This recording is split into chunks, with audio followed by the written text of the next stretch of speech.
Dear students, मैं एकलव्य आज आपको काउजेटिव वर्ब्स पार्ट 21 पढ़ाने जा रहा हूं।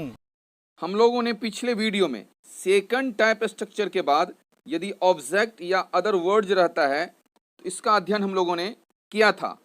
इस प्रकार के सेकंड टाइप स्ट्रक्चर में सबसे पहले सब्जेक्ट रहता है, उसके बाद गेट रहता है, गेट के बाद पहला पहला ऑब्जेक्ट रहता है, और जब गेट काउजेटिव वर्ब का प्रयोग होता है तो पहला पहला ऑब्जेक्ट के बाद वर्ब का फर्स्ट फॉर्म टू सहित आता है, और वर्ब के फर्स्ट फॉर्म के बाद दूसरा ऑब्जेक्ट आता है या अदर वर्ड आता है।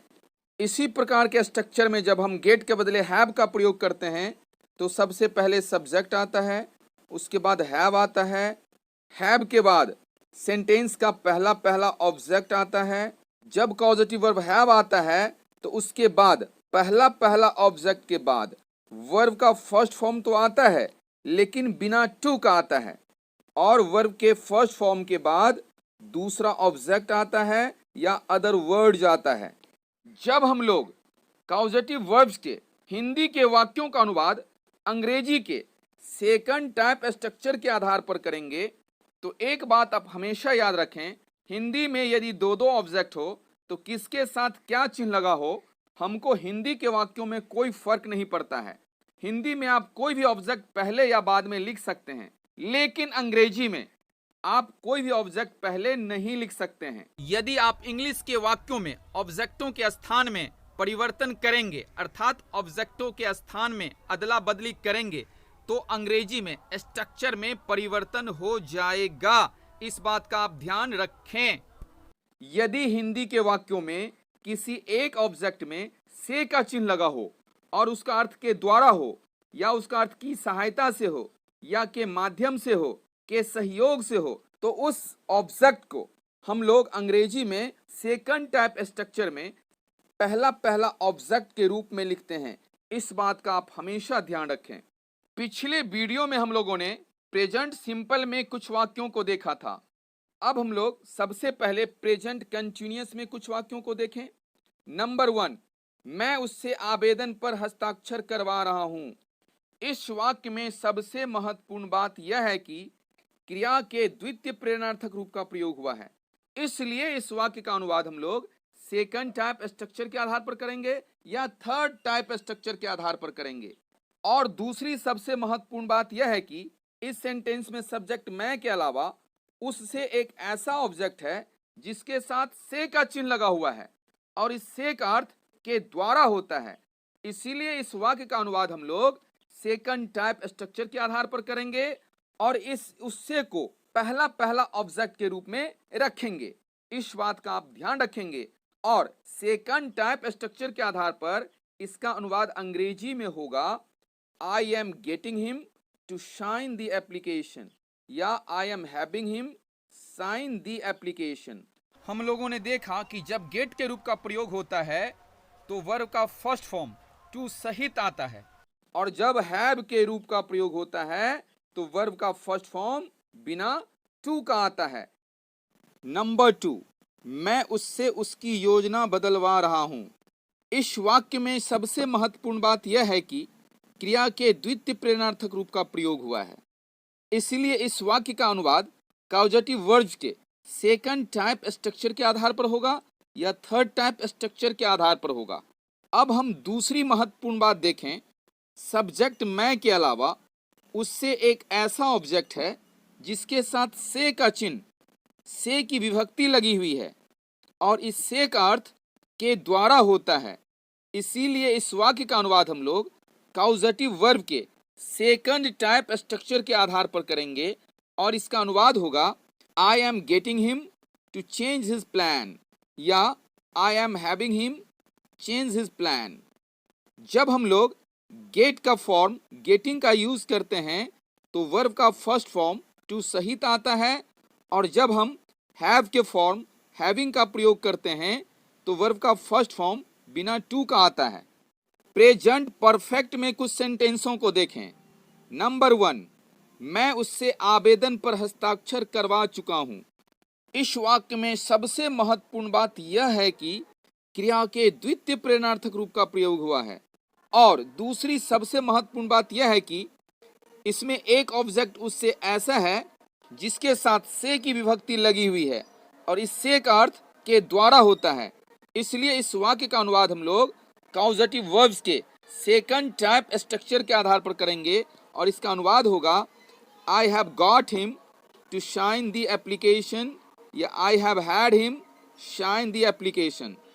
जब गेट का फॉर्म गॉट आया है तो वर्ब का फर्स्ट फॉर्म टू सहित आया है और जब हैव का फॉर्म हैड आया है तो वर्ब का फर्स्ट फॉर्म बिना टू का आया है। नंबर 2, मैं उससे उसकी योजना बदलवा चुका हूँ। इस वाक्य में सबसे महत्वपूर्ण बात है क्रिया के द्वितीय प्रेरणार्थक रूप का प्रयोग हुआ है, इसलिए इस सेंटेंस का अनुवाद या तो सेकंड टाइप स्ट्रक्चर के आधार पर होगा या थर्ड टाइप स्ट्रक्चर के आधार पर होगा। अब हम दूसरी सबसे महत्वपूर्ण बात देखें। सब्जेक्ट मैं के अलावा एक ऑब्जेक्ट उससे ऐसा है जिसके साथ से की विभक्ति लगी हुई है और इस से का अर्थ होता है के द्वारा, अर्थात उससे का मतलब यहाँ है उसके द्वारा। इसलिए इस वाक्य का अनुवाद हम लोग कॉजेटिव वर्ब्स के सेकंड टाइप स्ट्रक्चर के आधार पर करेंगे। I have got him to change his plan या I have had him change his plan. जब गेट का फॉर्म गॉट आया है तो वर्ब का फर्स्ट फॉर्म टू सहित आया है और जब हैव का फॉर्म हैड आया है तो वर्ब का फर्स्ट फॉर्म बिना टू का आया है। प्रेजेंट परफेक्ट कंटिन्यूअस में कुछ वाक्यों को देखें। नंबर 1, मैं उससे आवेदन पर हस्ताक्षर करवाता रहा हूँ। इस वाक्य में सबसे महत्वपूर्ण बात है क्रिया के द्वितीय प्रेरणार्थक रूप का प्रयोग हुआ है, इसलिए इस वाक्य का अनुवाद हम लोग सेकंड टाइप स्ट्रक्चर के आधार पर करेंगे या थर्ड टाइप स्ट्रक्चर के आधार पर करेंगे। अब दूसरी सबसे महत्वपूर्ण बात हम लोग देखें। सब्जेक्ट मैं के अलावा इसमें एक ऑब्जेक्ट उससे है जिसके साथ से की विभक्ति लगी हुई है और इस से का अर्थ के द्वारा होता है, इसलिए इस वाक्य का अनुवाद हम लोग अंग्रेजी में सेकंड टाइप स्ट्रक्चर के आधार पर करेंगे। I have been getting him to shine the application या I have been having him shine the application. जब गेट का फॉर्म गेटिंग आया है तो वर्ब का फर्स्ट फॉर्म टू सहित आया है और जब हैव का फॉर्म हैविंग आया है तो वर्ब का फर्स्ट फॉर्म बिना टू का आया है। नंबर 2, मैं उससे उसकी योजना बदलवाता रहा हूँ।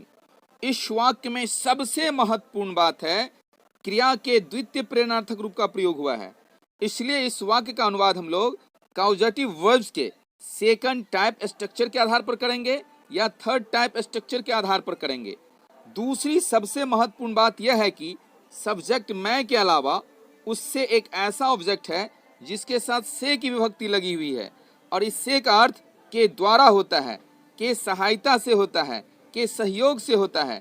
इसलिए इस वाक्य का अनुवाद हम लोग कॉजेटिव वर्ब्स के सेकंड टाइप स्ट्रक्चर के आधार पर ही करेंगे और इसका अनुवाद होगा I have been getting him to change his plan या I have been having him change his plan. जब हम लोगों ने गेट का रूप गेटिंग का यूज किया है तो वर्ब का फर्स्ट फॉर्म टू सहित आया है और जब हम लोगों ने हैव का फॉर्म हैव का रूप हैविंग का प्रयोग किया है तो वर्ब का फर्स्ट फॉर्म बिना टू का आया है। पास्ट सिंपल में कुछ वाक्यों को देखें। नंबर 1, मैंने उससे आवेदन पर हस्ताक्षर करवाया। इस वाक्य में सबसे महत्वपूर्ण बात यह है कि क्रिया के द्वितीय प्रेरणार्थक रूप का प्रयोग हुआ है, इसलिए इस वाक्य का अनुवाद या तो सेकंड टाइप स्ट्रक्चर के आधार पर होगा या थर्ड टाइप स्ट्रक्चर के आधार पर होगा।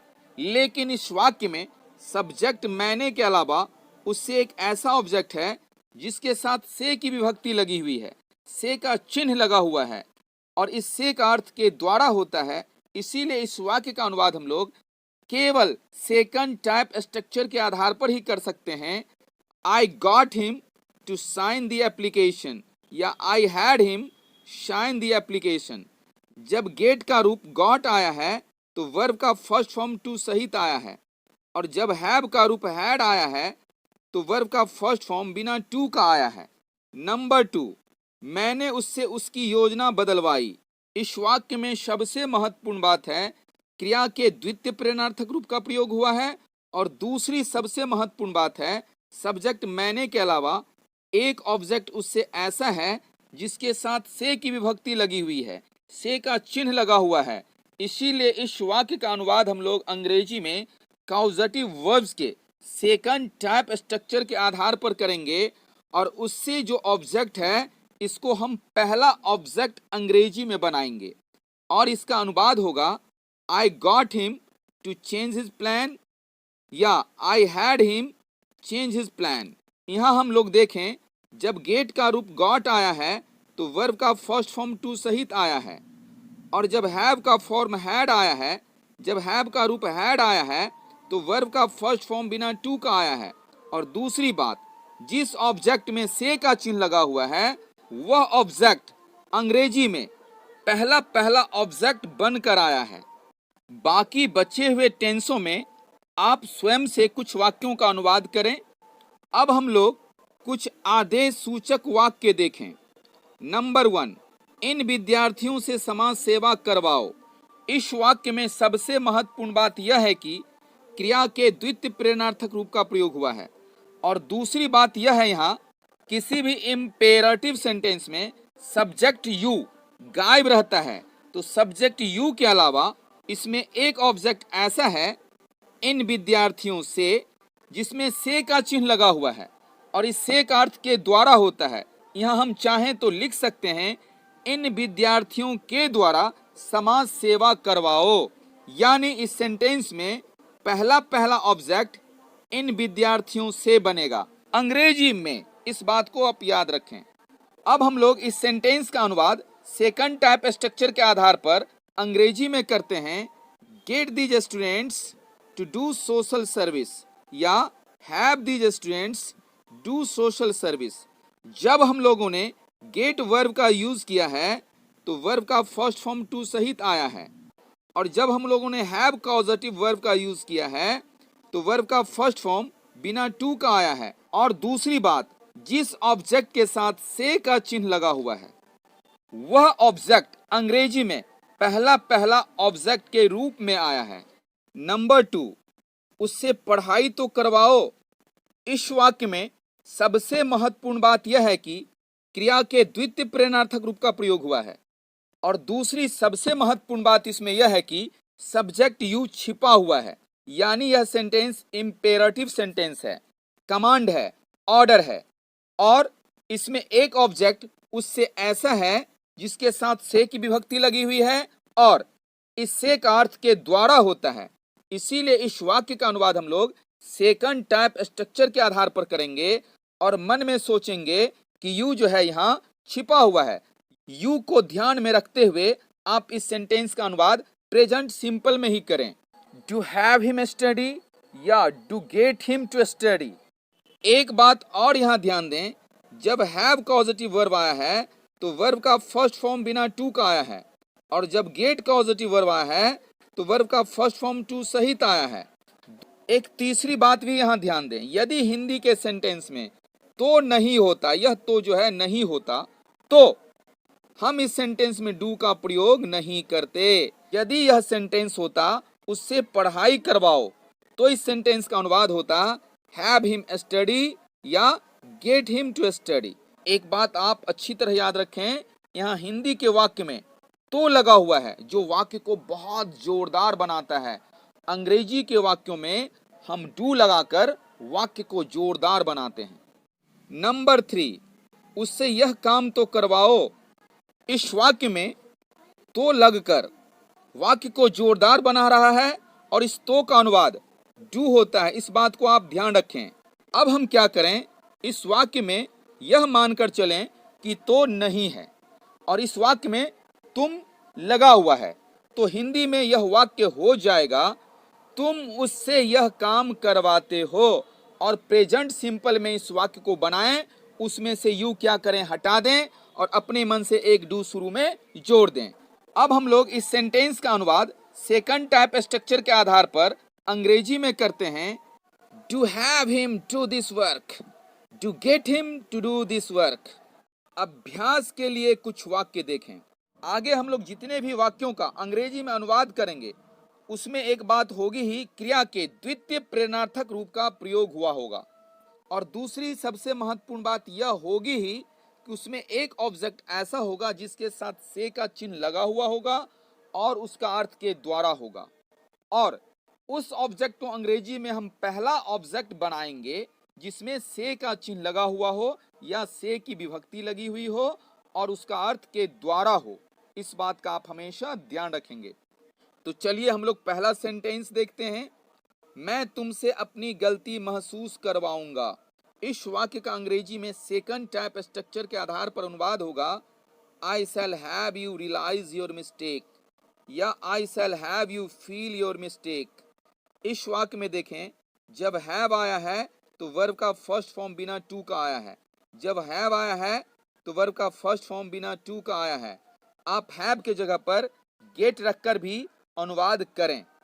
नंबर 2, शिक्षक ने हम लोगों से गृह कार्य पूरा करवाया। इस वाक्य का अनुवाद हम लोग अंग्रेजी में कॉजेटिव वर्ब के सेकंड टाइप स्ट्रक्चर के आधार पर करते हैं। The teacher got us to complete our homework. इस वाक्य में देखें, गेट का रूप गॉट आया है, इसीलिए वर्ब का फर्स्ट फॉर्म टू सहित आया है। आप गॉट के जगह पर हैव का रूप हैड रखकर भी इस सेंटेंस का अनुवाद करें। नंबर 3, शिक्षक ने लड़कों से पाठ रटवाया।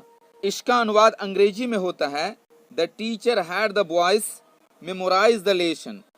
जब यहाँ हैव का रूप हैड आया है तो वर्ब का फर्स्ट फॉर्म बिना टू का आया है। आप हैड के जगह पर गेट का रूप गॉट लिखकर इस वाक्य का अनुवाद करें। नंबर 4, वह मुझसे आवेदन पत्र लिखवाते हैं। इस वाक्य का अंग्रेजी में अनुवाद होता है he has me right an application. जब हैव का रूप हैज आया है तो वर्ब का फर्स्ट फॉर्म बिना टू का आया है। आप हैज के जगह गेट का फॉर्म गेट्स रखें और इसका अनुवाद खुद बनाएं। नंबर 5, मैंने उससे गाना गवाया। इसका अनुवाद बनता है आई had him Singh a song. जब हैव का रूप हैड आया है तो वर्ब का फर्स्ट फॉर्म बिना टू का आया है। आप हैड के जगह पर गेट का फॉर्म गॉट रखकर इस सेंटेंस का अनुवाद करें। नंबर 6, मैंने तुमसे एक गीत लिखवाया। इसका अनुवाद अंग्रेजी में होता है I got you to write a song. जब हम लोगों ने गेट का रूप गॉट लिखा है तो वर्ब का फर्स्ट फॉर्म टू सहित आया है। आप गॉट के जगह पर हैव का फॉर्म हैड लिखकर इस सेंटेंस का अनुवाद बनाएं। नंबर 7, हम लोगों ने बच्चों से एक गीत सिखवाया। इस वाक्य का अनुवाद होता है we got the children to learn a song. यहाँ जब गेट का फॉर्म गॉट आया है तो वर्ब का फर्स्ट फॉर्म टू सहित आया है। आप यहाँ गॉट के जगह पर हैड का प्रयोग करें और इस सेंटेंस का अनुवाद बनाएं। नंबर 8, तुम उससे मुझे बुलवाते हो। इसका अनुवाद अंग्रेजी में होगा यू हैव हर कॉल मी। जब हैव पॉजिटिव वर्ब का प्रयोग हुआ है तो वर्ब का फर्स्ट फॉर्म बिना टू का आया है। आप यहाँ गेट वर्ब का प्रयोग करें और इस सेंटेंस का अनुवाद अंग्रेजी में बनाएं। नंबर 9, मैं चिकित्सक से तुम्हें दवाई दिलवाऊंगा या मैं वैद्य से तुम्हें दवाई दिलवाऊंगा। इस वाक्य का अनुवाद हम लोग अंग्रेजी में करते हैं I shall get the doctor to give you a medicine. यहाँ गेट पॉजिटिव वर्ब का प्रयोग हुआ है तो वर्ब का फर्स्ट फॉर्म टू सहित आया है। आप गेट के जगह पर हैव लिखकर इस सेंटेंस का अनुवाद बनाएं। नंबर 10, मैंने उसे गाना गवाया। इस सेंटेंस का अनुवाद अंग्रेजी में होता है I got him to sing a song. जब गेट का फॉर्म गॉट आया है तो वर्ब का फर्स्ट फॉर्म टू सहित आया है। आप यहाँ हैव का फॉर्म हैड का प्रयोग करके इस सेंटेंस का अनुवाद करें। नंबर 11, वह मुझसे झूठ बोलवाएगा। इस वाक्य का अनुवाद हम लोग अंग्रेजी में करते हैं he will get me to tell a lie. जब गेट कॉजेटिव वर्ब आया है तो वर्ब का फर्स्ट फॉर्म टू सहित आया है। आप गेट की जगह पर हैव का प्रयोग करें और इस सेंटेंस का अनुवाद अंग्रेजी में बनाएं। नंबर 12, तुम उससे यह पाप करवाते हो। इसका अंग्रेजी में अनुवाद होता है you have him commit this sin. जब हैव पॉजिटिव वर्ब का प्रयोग हुआ है तो वर्ब का फर्स्ट फॉर्म बिना टू का आया है।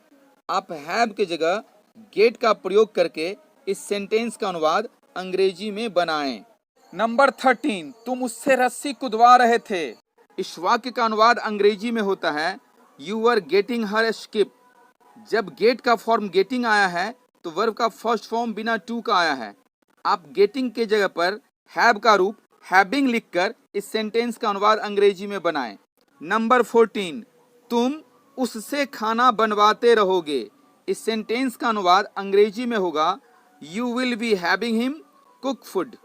जब हैव का रूप हैविंग आया है तो वर्ब का फर्स्ट फॉर्म बिना टू का आया है।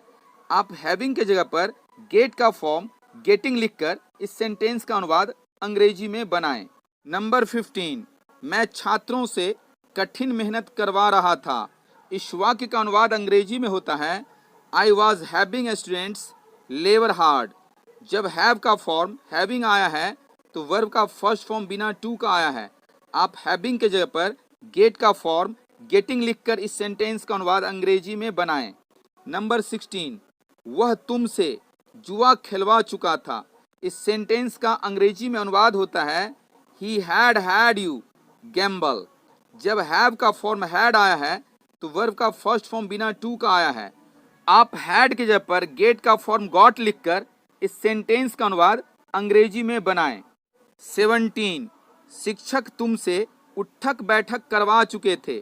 इस सेंटेंस का अनुवाद अंग्रेजी में होता है the teacher had you make up and down. जब हैव का रूप हैड आया है तो वर्ब का फर्स्ट फॉर्म बिना टू का आया है। आप हैड की जगह पर गेट का फॉर्म गॉट लिखकर इस सेंटेंस का अनुवाद बनाएं। नंबर 18, हम लोग उससे अभिनय करवाते रहे थे। इस सेंटेंस का अनुवाद अंग्रेजी में होता है we had been having him act.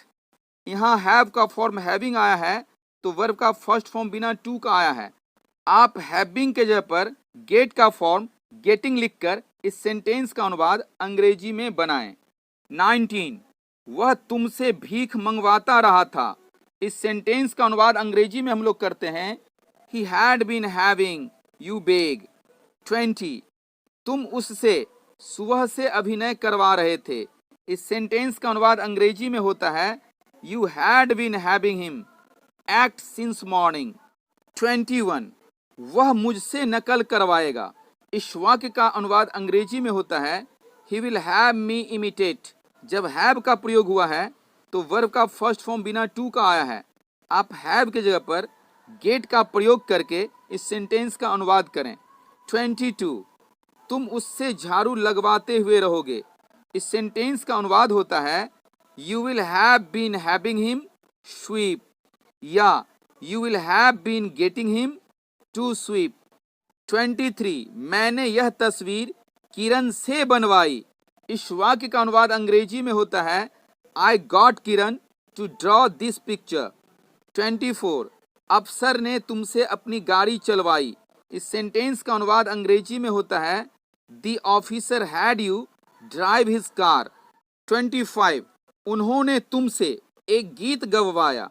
इस सेंटेंस का अनुवाद अंग्रेजी में हम लोग करते हैं they had you sing a song. जब हैव का रूप हैड आया है तो वर्ब का फर्स्ट फॉर्म बिना टू का आया है। आप हैड के जगह पर गेट का फॉर्म गॉट लिखकर इस सेंटेंस का अनुवाद अंग्रेजी में बनाएं। 26, तुमने मुझसे यह गलती करवाई। इस सेंटेंस का अनुवाद अंग्रेजी में होता है you had me make this mistake. 27, मैंने उससे पत्र लिखवाया। इसका अनुवाद अंग्रेजी में होगा I had him write a letter. जब हैव का फॉर्म हैड आया है तो वर्ब का फर्स्ट फॉर्म बिना टू का आया है। आप हैड के जगह पर गेट का फॉर्म गॉट लिखकर इस सेंटेंस का अनुवाद अंग्रेजी में बनाएं।